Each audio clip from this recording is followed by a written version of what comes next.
Part 5. Chapter 5. We truly have no desire to encounter the scary or the bizarre during the afterlife healing circle. To keep the experience positive, uplifting, and safe, we are as careful about our motives for conducting one in the first place as we are about the motives of those asking for the circle. The safest motive for offering the afterlife healing circle is to be of service to others, nothing more and nothing less.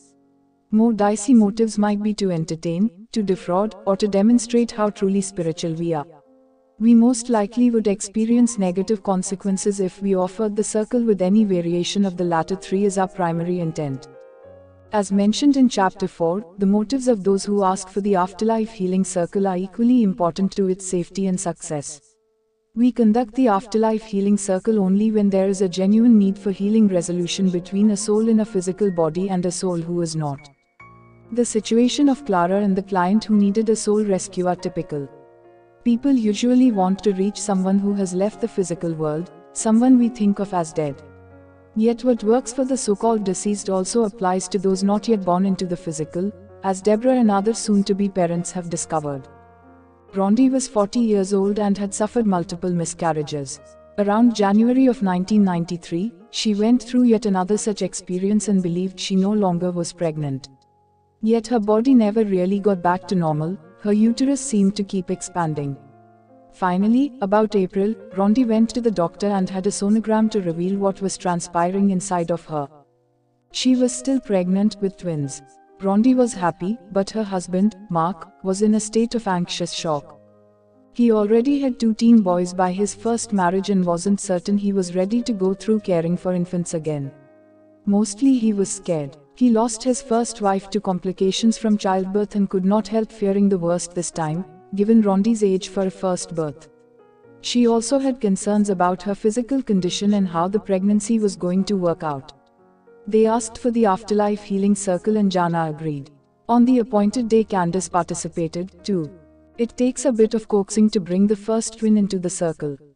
She feels very large, Mark says.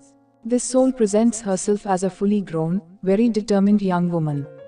She wants you to know she's as old as you are, Jana tells her parents. We all laugh.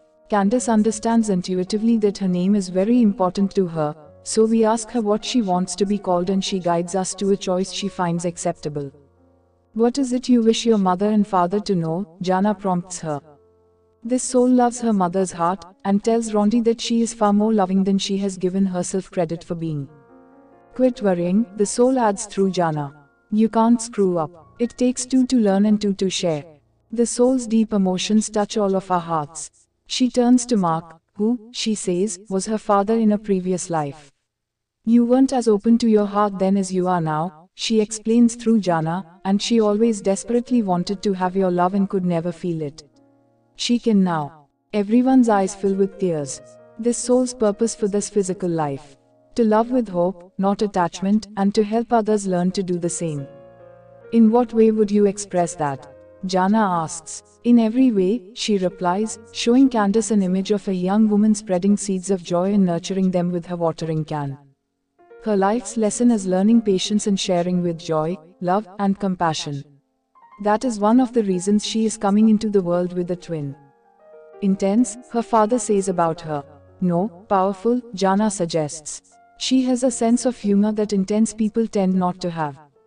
The soul also explains she needs to learn more about self-love and how to balance being a spiritual being with a physical being. She asks both of her parents for help with this lesson. She again says she is grateful for your acceptance, Jana tells Mark and Rhonda. You could have chosen otherwise. Is there anything I can do to make you feel more welcome or healthier? Rhonda asks. Her parents' warm welcome is enough for her. She tells them not to worry about her health, because she is strong, but she does have concerns about her brother, whose physical body does not have the same stamina as hers. Take care of yourself, she urges Rhonda. I want a healthy mother. So do I, Mark chimes in quickly. Jana asks her to step outside the circle so that her brother may enter and speak to their parents.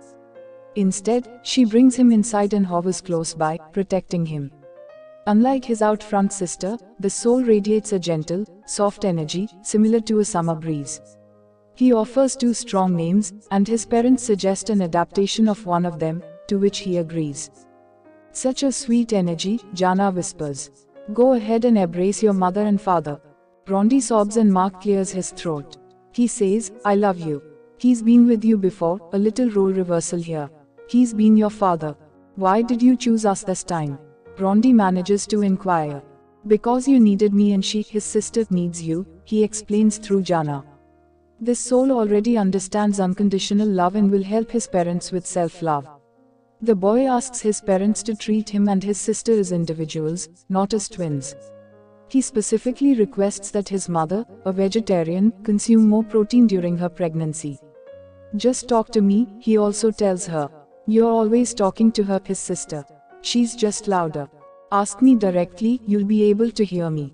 His purpose for a physical life is to be a pathfinder for others as a means of finding his own way.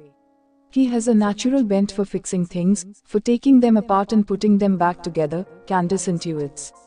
Watch your car. He's a tinkerer of things and a tinkerer of philosophy, Jana adds. This soul will need his parents' help in learning to verbalize his emotions. His twin will want to speak for him, but she needs to step back and let him find his way. He wants you to take the time to draw him out, Candace tells his father. The parents are concerned about the birth, and he reassures them that he and his sister will make it as easy as possible for their mother during labor and delivery, and will probably arrive 2 to 3 weeks early. He also reassures them that he will reach out to their older brothers and help them understand their sister better. They wonder about Rondi's miscarriage early that year. He explains that there was a third soul that opted not to continue with the pregnancy. They could have chosen younger parents, Jana points out, but wanted maturity, parents who have already met some of the same desires they have set for themselves. She asks each soul to enter its fetus to give their mother a boost of energy, which Rondi feels and reports. I just want to tell them both how much we love them, she adds through more tears. It's going to be an incredible experience for all of us. The rewards of the Afterlife Healing Circle for Rondi and Mark went far beyond some much-needed reassurance that Rondi's pregnancy and birth would be safe. The twins are now in their 20s.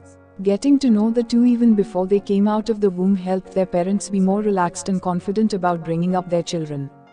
To know some of their quirks and their energy before they were born was very freeing, Mark said. It was now not a process of trying to discover who your kid is. We already knew them. It was an allowing, Rondi elaborated. It gave us permission to just allow them to be who they are without trying to mold them into something. The Afterlife Healing Circle also aided Rondi in another profound way. She tended to be quiet and not express herself, but after the circle, she became even more open to her own heart and to demonstrating her feelings more freely. It definitely had the effect for me of being a more emotional person, she explained. Feeling that love connection was so incredibly strong. That's something I'll never forget. In the years following their circle, Rondi and Mark have described the experience of the Afterlife Healing Circle to friends who are open to the concept of soul communication, and urge other expectant parents to hold the Afterlife Healing Circle to meet their offspring before birth. This is something you need to do for your kids, Mark emphasized, pointing out that it can help parents to be prepared for challenges such as a child with a physical or mental handicap, instead of being surprised and assigning blame. I don't see how there could be abuse or anything negative because you have such a different perspective going through the experience of the Afterlife Healing Circle. Rondi agreed. We heartily endorse their viewpoint about the extraordinary value of the circle for expecting parents. It's one of the reasons we wrote this book. In addition to resolving grief and helping parents to be, the Afterlife Healing Circle can be helpful in other difficult circumstances such as miscarriage, abortion, or suicide. Many of us regard such events as the end of a budding life, and even murder. What miscarriage and abortion really mean is delay. In both situations, the soul will opt not to return to a physical body, find another mother and father, or wait until the time is better for the woman who was pregnant. The third option is what happened for a woman we will call Lori Dell. At age 19, Lori, an Oregon resident, became pregnant after her birth control failed. With sexual and other abuse in her past, and needing to do much more work on her own healing, Lori was not emotionally equipped at that point to be a parent, and neither was her boyfriend. She did not want to give birth and put the child up for adoption, either. It was simply too much for her, too overwhelming. 2 months after she chose an abortion, Lori was at her boyfriend's house for a weekend away from college. Asleep that Saturday night, she had a vivid dream. I hesitate to even call it a dream, because there was something far more real about it, she said. In that dream, she gave birth to the child, who was a girl. It's like the air spoke, and told me her name was Ashley. The nurse tried to hand her the newborn, but she refused. I wouldn't touch her. I couldn't take her. I could not find it in myself to accept her, Lori recalled. So the nurse gave the infant to her boyfriend, who sat down to hold the child. He was in love with her instantly. The dream skipped forward and the little girl was about 3 years old, a beautiful child with long blonde curls. She and Lori were walking together down a street lined with little shops. They stopped to enter one of them. Something in me just wanted to tell her how much I loved her and how sorry I was, Lori said. But I couldn't speak. It wouldn't come out. She turned toward me and looked me right in the eye and said, "It's okay, Mommy. I understand." She went on into the shop, and I woke up. I remember the incredible sense of joy and peace. I really wanted to hang on to that. Later that day, Lori learned that her boyfriend had experienced the first part of the dream the prior night, too, after he supplied her with exact details she had left out of her description of her dream to him. After her abortion, Lori struggled with confusion and mixed feelings. The dream message from the soul that wanted to be her daughter provided some help, but when Lori later became pregnant with the daughter she gave birth to, those painful feelings resurfaced, much to her surprise. When this daughter arrived in the physical world, Lori's mother-in-law kept calling the newborn Grace, which was not the name she was given ultimately. But the word rang a bell for Lori, who regarded the child as a second chance to have a daughter, her saving grace. In the shower one morning, it occurred to Lori that her daughter was the same soul as Ashley, whom she thought of at the time as her saving grace because even though it was unwanted, the pregnancy moved Lori to take stock of her life and do some work on herself. Once Lori made the connection between the two daughters, her mother-in-law never again referred to the child as Grace. That seemingly strange incident of a short-term name was this soul's way of helping her mother to realize that she had come back to her and was now growing up. Not all who suffer through a miscarriage or choose to end a pregnancy have help from a loving soul who knows how to communicate in order to ease her parents' hearts and spirits. In such cases, the afterlife healing circle can be enormously beneficial. It enables both sides to sort out their feelings and say what they want to say but previously believed they would not ever have a chance to. Sudden infant death syndrome, SIDS, or crib death is an excruciating event often caused by a soul having a change of heart about the physical life it chose. The soul removes its energy from the infant's physical body, which then dies from causes that medical science still cannot pinpoint with certainty, although there are a number of theories. The anguish that ensues after crib death can be alleviated through the afterlife healing circle. It allows the parents to obtain answers for the seemingly unanswerable question of why, and arrive at a deeper understanding that they are not to blame. The same applies in cases of suicide. In the circle, the souls in body and those on the other side have the chance to arrive at answers they find healing. We hope that, if nothing else, this book makes clear that suicide does not stop the pain, because the pain is emotional and spiritual, not just physical. We can kill an ailing physical body, but the wounds in the heart and spirit remain unresolved by the physical body's demise. Please note also that we talk about answers, not the answer. There is no one answer that fits all when it comes to the profound issues of life and death, being in love. As we have explained, the Afterlife Healing Circle provides subjective answers to help people obtain resolution for their unique circumstances and relief for their singular emotional and spiritual pain. That's all it can ever be, but that's more than enough, in our opinion. So far we have mostly discussed the efforts of those in physical bodies to contact souls who are not embodied, but very often the opposite is what occurs. Those who are not in a physical body, like Lori's once and future daughter, can take the initiative because they also have a need to connect and explain. The next chapter shows that although such attempts can be successful, they are often haphazard and harder than they have to be because both sides do not quite know how to establish a good connection or how to make the most of it once they do. The Afterlife Healing Circle as we practice.